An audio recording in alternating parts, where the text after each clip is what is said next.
Halo semua, jadi ketemu lagi di mata kuliah Bisnis Intelijen. Jadi pada pertemuan kali ini kita akan menjelaskan, saya maksudnya ya. Jadi saya akan menjelaskan terkait bisnis intelijen secara umum. Ya, jadi di mana ada materi terkait jenis-jenis data analisis, bagaimana proses kita melakukan pre-processing data atau di bisnis intelijen itu namanya ETL, terus bagaimana kita membuat skema data warehouse ya, dan sampai dengan visualisasi data. Jadi ini adalah gambaran secara umum ketika kita ingin melakukan proses bisnis intelijen. Nah, yang pertama adalah data analisis. Jadi secara umum terdapat 3 jenis data analisis, ada yang deskripsi analisis, prediksi analisis, dan perspektif analisis. Nah, masing-masing pastinya memiliki perbedaan ya. Jadi dari analisis data ini sumber datanya itu adalah dari data besar atau big data, yang dimana dari big data ini baru kita olah ke dalam bentuk-bentuk data analisis yang ada. Nah, kalau deskripsi analisis itu seperti apa? Jadi deskripsi analisis itu secara simpel adalah melakukan visualisasi data. Ya, jadi membuat data itu dalam bentuk diagram, dalam bentuk chart, dalam bentuk tabel. Nah, apakah sesederhana itu? Sebenarnya tidak, karena ada proses pre-processing data, di mana ada data transaksi yang harus kita ambil. Setelah itu kita lakukan proses pre-processing data atau ETL, dan baru kita masukkan ke dalam data warehouse. Nah, di mana di data warehouse ini baru kita bisa lakukan analisis. Nah, begitu juga dengan prediksi. Jadi prediksi datanya itu berasal dari data warehouse.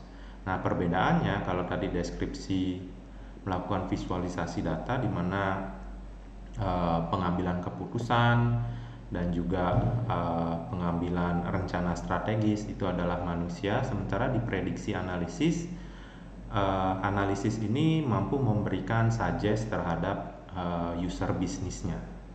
Jadi misalnya ada melakukan analisis terhadap penjualan di sebuah perusahaan. Jadi dari data diambil dari 1 tahun, dari bulan Desember 2023 sampai dengan Januari 2023 begitu. Nah, selanjutnya data itu diolah.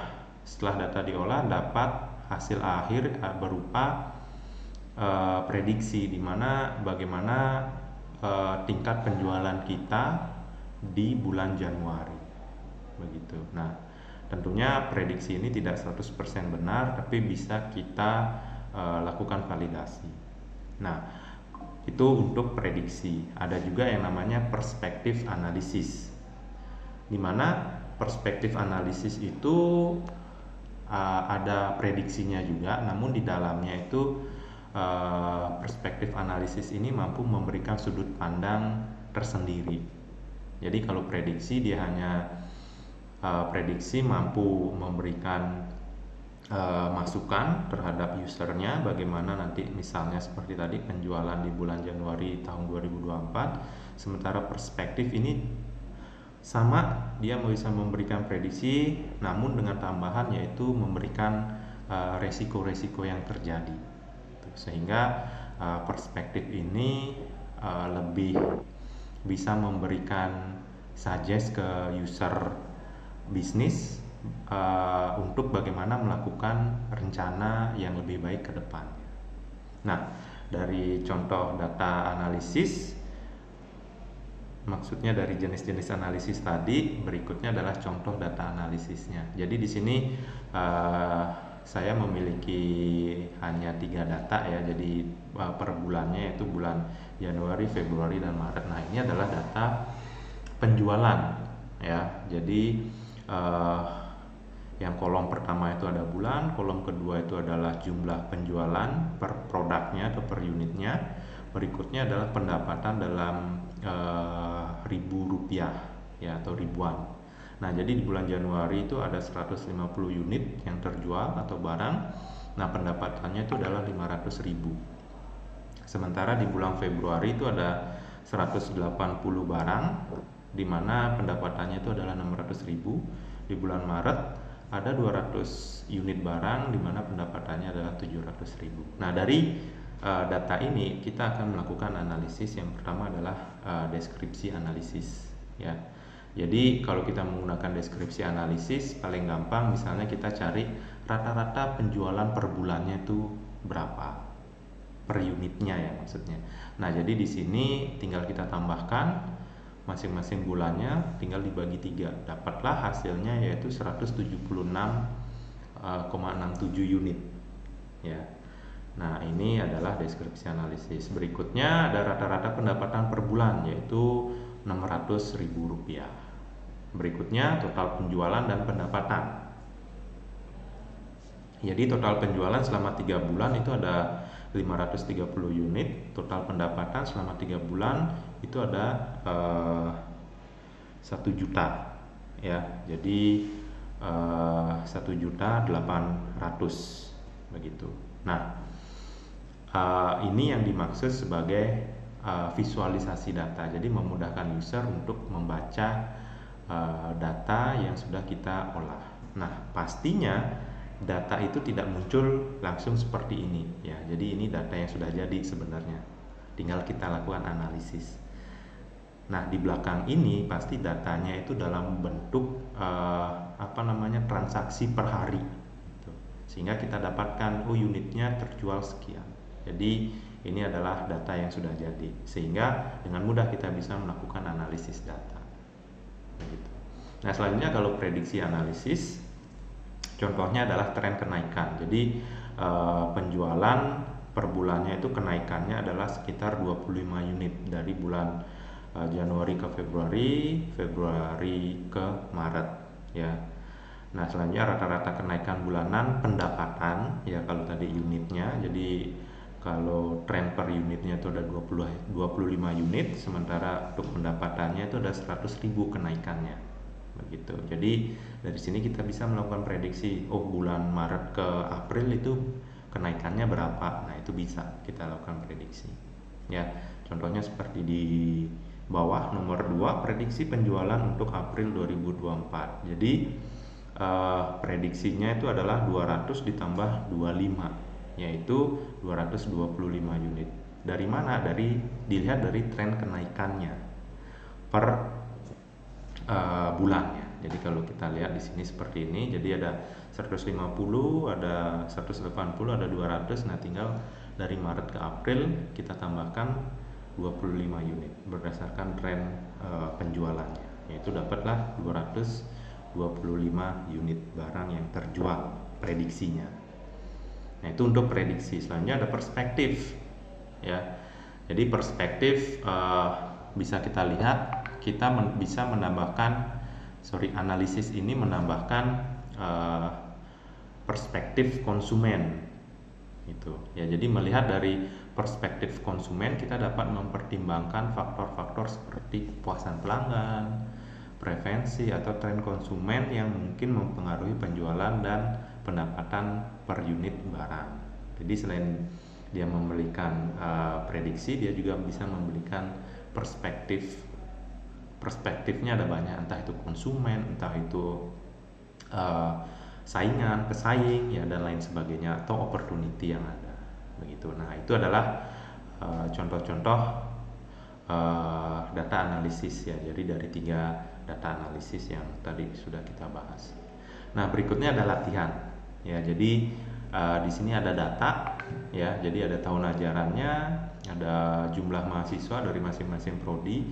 Nah, coba teman-teman buatkan bagaimana analisis prediksinya dan juga analisis deskripsinya, begitu, ya. Jadi paling gampang contohnya adalah total mahasiswa di tahun 2020-2021 itu berapa totalnya. Itu untuk deskripsi. Kalau prediksinya mungkin kenaikan, ya. Jadi kenaikan dari per masing-masing prodi atau sesuai dengan tahun ajaran, ya. Nah, ini coba dibuat latihannya, ya. Dibuat misalnya di Word, itu nanti upload di AdLink, ya. Halaman untuk menguploadnya sudah saya sertakan di Adlink, jadi teman-teman tinggal upload aja. Nah, formatnya dalam bentuk doc atau PDF. Itu untuk latihannya, ya. Nah, berikutnya ada fungsi dari business intelligence, ya. Jadi secara umum fungsi business intelligence itu adalah untuk mengetahui dari kinerja bisnis dari suatu perusahaan. Jadi bagaimana sih kondisi perusahaan saat ini, begitu. Karena BI ini adalah, sekali lagi adalah kita memvisualisasikan data, ya, itu yang pertama. Terus datanya itu dalam bentuk historical. Jadi kita ambil per periode, misalnya tadi Januari 2023 sampai dengan Desember 2023, begitu. Nah, kalau kita mau melakukan update data, itu harus kita ulangi prosesnya dari nol. Jadi data yang kita analisis itu adalah data, bukan data yang real time, ya. Jadi data historical, ya. Nah, kalau yang real time itu namanya OLTP. Jadi kita ngambil analisis datanya, sekali lagi itu dari data warehouse, di mana data warehouse itu diambil dari data transaksi yang sudah diproses masuk ke data warehouse, baru kita lakukan analisis data, ya. Jadi selain itu ada fungsi BI yang lainnya juga seperti ini. Jadi ada analisa perilaku konsumen, penganggaran, perencanaan keuangan, mengetahui kinerja kegiatan pemasaran, optimalisasi proses dan kinerja operasional. Nah, komponen BI ada 3, ya. Jadi ada information technology, manajemen, dan bisnis. Nah, teman-teman dari Prodi SI dan Prodi SIA sudah lengkap nih, sudah punya semuanya, ya. Jadi manajemen sudah dapat mata kuliahnya atau sudah belajar, bisnis juga sudah belajar, sehingga pas untuk memiliki kemampuan bisnis intelijen. Dimana kalau kita mau tahu atau mau membuat bisnis intelijen, kita harus paham dulu perusahaan apa sih yang kita, apa ya istilahnya, kita bekerja di perusahaan mana sih ini, gitu ya. Jadi untuk melakukan visualisasi data, sehingga kita tahu istilahnya itu pertanyaan bisnis apa saja yang muncul nantinya oleh user bisnisnya itu sendiri. Pertanyaan bisnis itu misalnya gampangnya kalau kita di kampus, misalnya di prodi gitu ya, berapa jumlah mahasiswa yang lulus untuk angkatan 2020 gitu misalnya, ya. Atau yang berapa jumlah mahasiswa yang DO gitu. Atau berapa jumlah mahasiswa yang IPK-nya di bawah 2,75. Nah, itu pertanyaan-pertanyaan bisnis. Jadi teman-teman harus paham manajemen harus paham tujuan bisnis dari organisasi itu, sehingga teman-teman bisa menyediakan informasi dengan menggunakan bisnis intelijen ini, begitu. Nah, selanjutnya ada OLTP, ya. Jadi menurut Connolly and Beck, jadi OLTP itu adalah data operasional sehari-hari di sebuah perusahaan, ya. Jadi di mana data ini menyimpan aliran data transaksi, begitu, ya. Jadi makanya dia disebut sebagai online transaksi processing. Nah, gampangnya kalau di kampus itu adalah sistem akademiknya kita. Jadi sistem akademik kita setiap hari pasti ada transaksi untuk menginput absensi, ya. Ya paling sering terjadi setiap hari itu menginput absensi. Nah, dari sana penyimpanan data itulah yang disebut OLTP, ya. Atau kalau misalnya di perusahaan penjualan itu OLTP adalah data yang transaksi. Kalau kita misalnya ke supermarket kecil yang di kasir, nah itu data transaksi. Jadi setiap hari ada data yang masuk di dalam database tersebut. Nah, contohnya misalnya kalau teman-teman sudah belajar ERP atau CRM, nah itu ada contoh SAP dan lain sebagainya. Ini adalah software-software yang digunakan untuk operasional sehari-hari, di mana disinilah data transaksi itu tersimpan. Nah, resource datanya itu kita ambil dari sini, tapi harus diolah dulu, Nah, contohnya seperti ini, ya. Jadi dari OLTP, misalnya nih, nah ini adalah OLTP-nya, teman-teman ya. Ini OLTP, ya. Jadi resource-nya itu ada dari berbagai sumber, ya. Bisa dari Excel, bisa dari database, bisa dari JSON atau API dan lain sebagainya. Nah, sebelum dia masuk ke data warehouse, ya, dia harus dilakukan proses yang namanya ETL, extract, transform, dan juga load. Nah, ini. Jadi nanti kita juga akan belajar proses ETL, ya. Kalau proses OLTP-nya, teman-teman harusnya sudah dapat di mata kuliah seperti basis data, membuat struktur database, terus nginput data, terus di mata kuliah yang lain, ya, yang ada kaitannya dengan database itu harusnya sudah dapat. Ya. Nah, dari data OLTP itu kita melakukan ekstraksi. Jadi ekstraksinya adalah pengambilan data.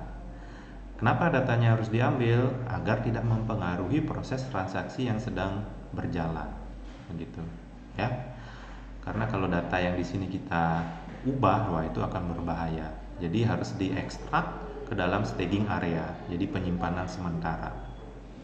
Nah, proses ekstrak ini adalah proses pemindahan data.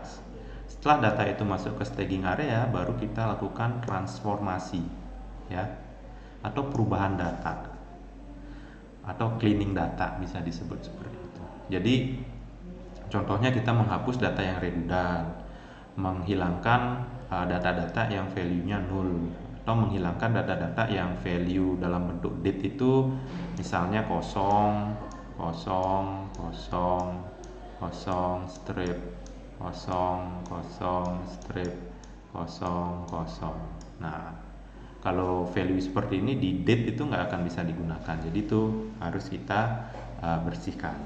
Nah, setelah kita selesai melakukan transformasi, baru data yang sudah kita cleaning kita load ke dalam data warehouse, ya. Jadi di dalam data warehouse nanti ada skemanya, ada star skema, snowflake, dan juga galaxy skema, ya.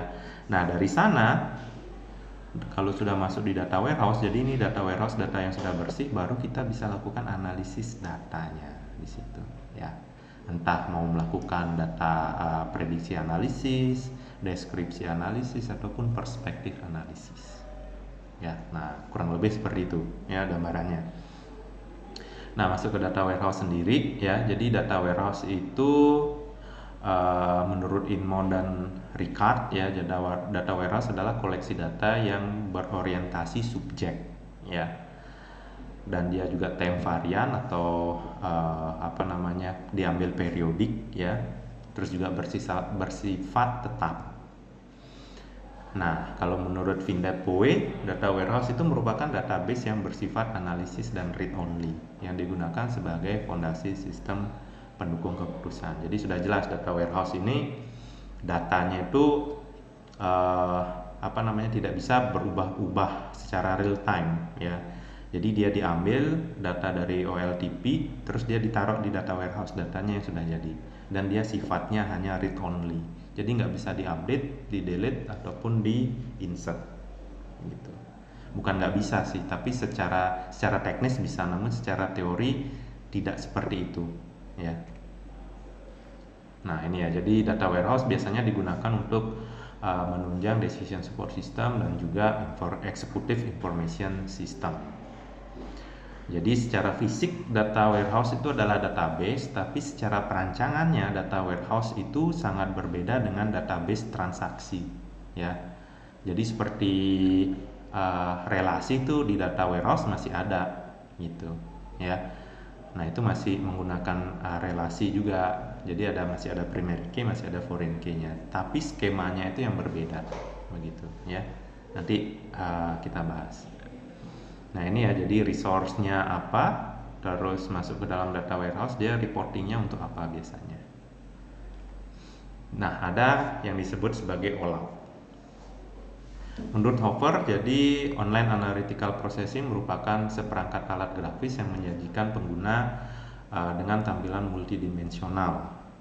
dari data dan memungkinkan pengguna untuk menganalisis data menggunakan teknik windowing sederhana.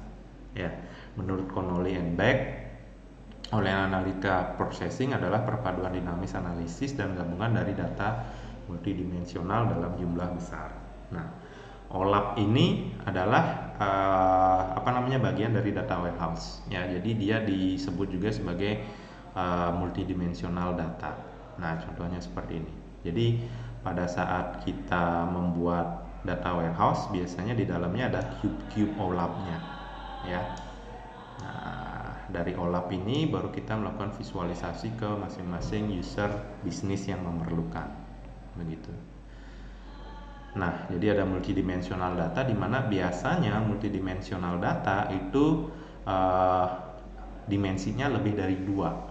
Ya, jadi di dalamnya itu ada mensure dan juga ada dimensi, gitu, ya. Nah, ini apa itu mensure? Jadi mensure itu adalah nilai numerik, ya, yang biasanya digunakan untuk mengukur kinerja perusahaan atau biasanya bisa disebut sebagai KPI atau Key Performance Indicator.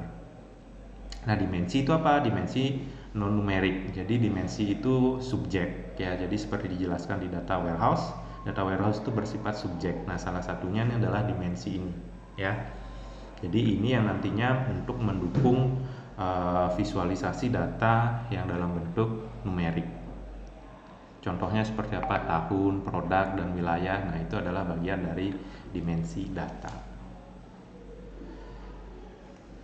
Nah, contohnya seperti ini, ya. Jadi ini adalah contoh dari skema data warehouse yang jenis skemanya adalah star skema, ya, di mana ada satu tabel fakta. Tabel fakta ini menyimpan numerik, ya, atau mensure yang tadi itu ada jumlah unit dan total jual. Sementara tabel dim waktu ini menyimpan subjek, ya. Jadi ada hari, kuartal, bulan, tahun, dimensi cabang, ada nama cabang, kode cabang, nama provinsi, terus di dimensi karyawan ada kode cabang, nama area cabang, nama karyawan juga. Di produk ada nama produk, ada kategori produk, begitu. Nah, kalau kita ubah ke dalam bentuk cube, nah nanti dia bisa seperti ini, ya. Jadi kalau kita melihat mensure dengan 0 dimensi, jadinya akan seperti ini, ya. Jadi hanya menampilkan total salesnya berapa. Nah, kalau kita lihat dengan satu dimensi, ya, mensure dengan satu dimensi atau numerik dengan satu dimensi, itu nanti kita bisa melihat berdasarkan apa dimensinya ini. Misalnya waktu dalam hal ini tahun, jadi kita bisa lihat tiap tahun berapa total sales. Atau dengan 2 dimensi, jadi kita bisa mengetahui tahunnya atau waktunya kapan, produk tipenya berapa. Nah, nanti kita bisa melihat, ya, di masing-masing tahun. Atau dengan 3 dimensi, ya. Jadi ada tahun, ada produk, dan juga ada regionnya. Nah, kalau yang di sini itu ada 4 dimensi jadinya, ya. Jadi kita bisa mencari berapa total penjualan di satu cabang, terus produk yang paling laku apa saja di cabang tersebut, begitu, ya. Nah, di sini ada latihan lagi. Jadi coba teman-teman nanti sama juga di Word, ya, seperti latihan sebelumnya. Sebutkan beberapa skema data warehouse yang teman-teman ketahui. Selanjutnya berikan contoh skema dan perbedaan dari masing-masing skema data warehouse tersebut, gitu, ya. Nah, itu untuk latihannya. Jadi latihannya sama, nanti diuploadnya di dalam Adlink. Kalau mau dijadikan satu dengan latihan yang sebelumnya juga bisa, ya. Nah, ini contoh visualisasi data, ya. Jadi nanti kita akan gambarannya, kita akan membuat visualisasi data seperti ini, ya. Oke, terima kasih. Cukup sekian untuk pertemuan bisnis intelijen untuk hari pertemuan ini, ya. Teman-teman jangan lupa kerjakan latihannya. Terima kasih.